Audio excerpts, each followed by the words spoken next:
A lot of you have seen this quote before.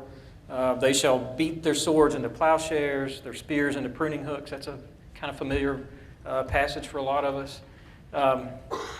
2,700 years ago, people were talking about taking military technology and converting it to a more humane use in agriculture to help them cultivate crops. In this case, metallurgy to a tool that would help them produce food.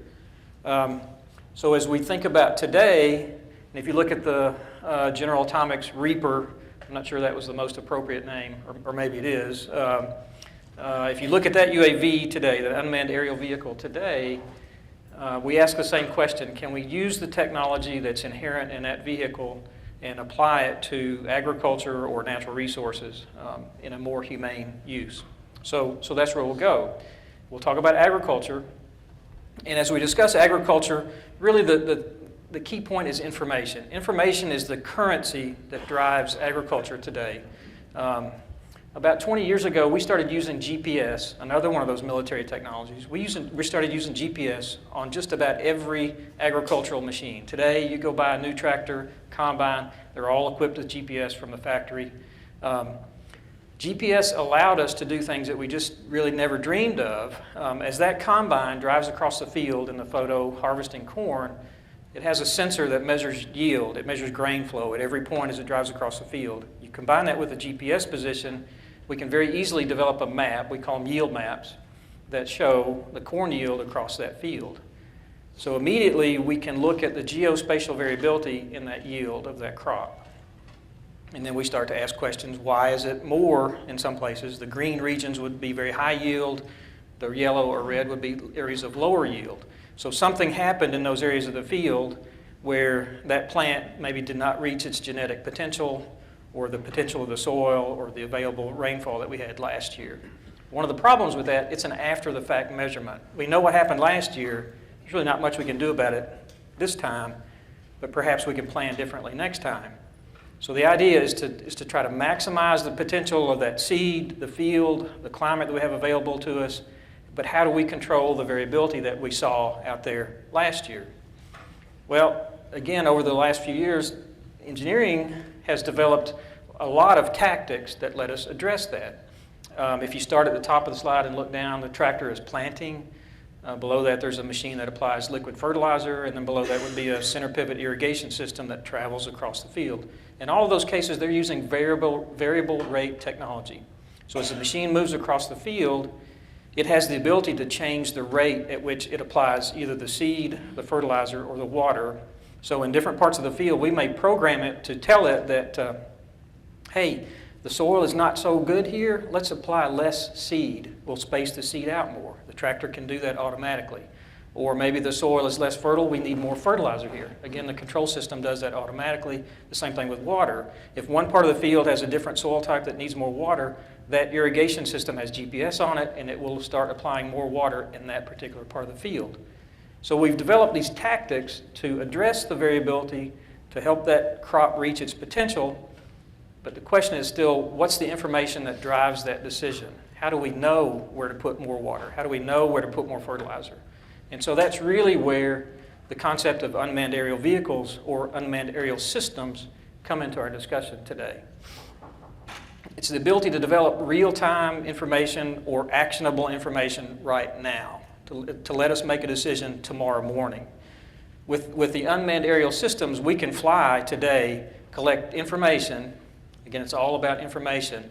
Let us analyze that and say, hey, this part of the field is dry. This part of the field looks like it's not performing well. It might have a pest in it. Let's go see what's wrong. And then tomorrow we can take action to mitigate that.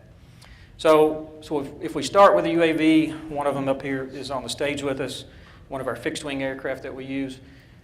We'll begin to do a little pre-flight planning. If you look at the field that you want to fly, the computer software that we use will actually plan the mission.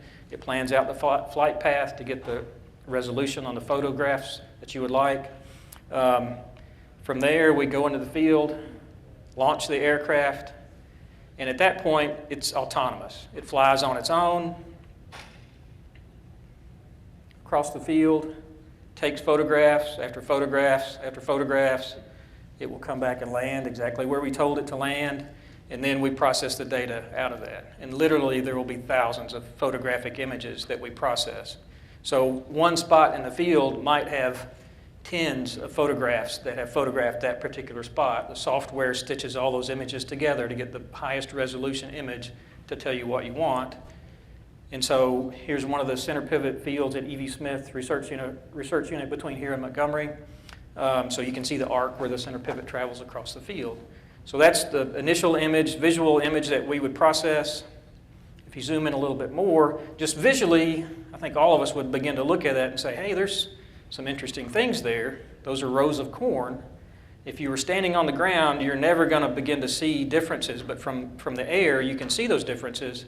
Automatically, I think you'll see there are strips across there are bands that immediately tell us, hey, the fertilizer application that we put on that, something didn't work right. There are areas that are more green than others, so we put too much fertilizer there or not enough fertilizer somewhere else.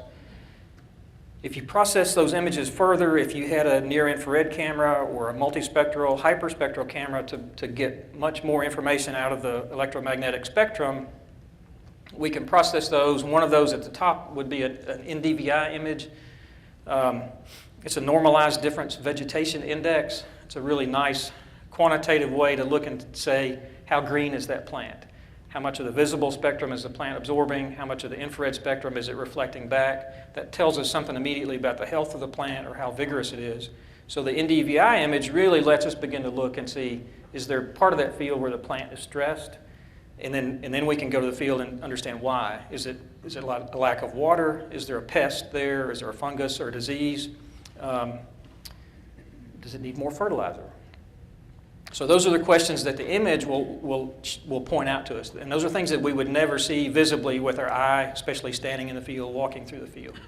So the top image, the NDVI image, we then take into other software and process that into an application map. And the application map we load onto a SD card and take to the field with us and put that in our fertilizer spreader. So we start with a UAS, we fly the UAS, get the NDVI image. If we're going clockwise in my photographs there, we get an application map which we've defined. These are areas of the field where we're going to apply fertilizer, and this is the level of fertilizer that we apply. We load that into the machine in the lower left there, and that machine will automatically apply fertilizer in those regions as we drive across it. So again, it's all about that actionable information. It's data that we use to help the farmer make better management decisions. How do they apply water, fertilizer, herbicides, or pesticides? The last few years, across the country, about 60% of the farmers use what we refer to as precision agriculture techniques. In Alabama, we've quantified where those tools have helped them use about 10% less fertilizer than they have traditionally used. It saves about $25 million a year, but more importantly, that's excess nitrogen, phosphorus, potassium that doesn't go in the streams and rivers around us. So we started our talk in the past, and I'll kind of finish looking into the future. How many of you saw the movie Interstellar last year? Kind of sci-fi movie looking into the future. The earth is dying, there's not enough food, we can't grow enough crops, the crops all die. You all remember, right? There's a wonderful scene in the movie where Matthew McConaughey, the engineer, goes to visit his kid's principal. You all remember the dialogue? The principal says, right now we don't need more engineers. We didn't run out of television screens and planes, we ran out of food. The world needs farmers, good farmers like you. I don't know if you all caught the irony in that. The irony was Matthew McConaughey was an engineer, and he was the engineer that's keeping all those tractors running based on GPS and all the control systems. So the food was being produced by engineers and geneticists and plant pathologists and entomologists and farmers. But it's not like we didn't need the engineers.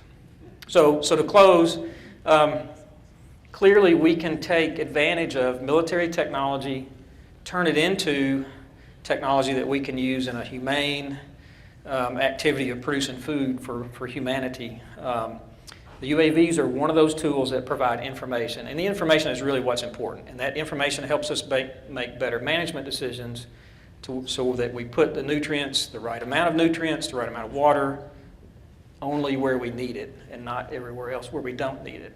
So ultimately, farmers are more profitable, but we're better stewards of the land. Thank you.